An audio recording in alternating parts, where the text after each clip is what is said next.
Gilaraw sa Davao City Regional Trial Court nga makunhuran og katunga ang kaguot sa jail facility sa Dakbayan. Ano yung report ni Jandy Esteban?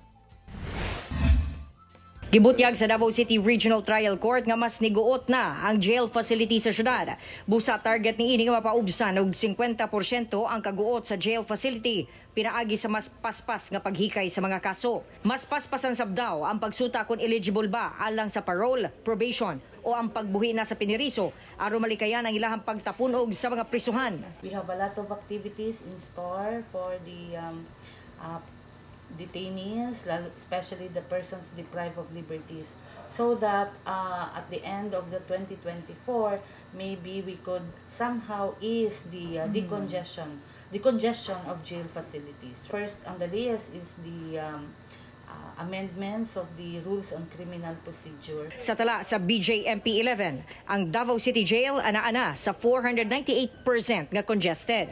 Ginapaabot pa nga mahuman ang bagong jail facility sa Wangan nga gilaumang makatabang sa pagpaluag sa prisuhan.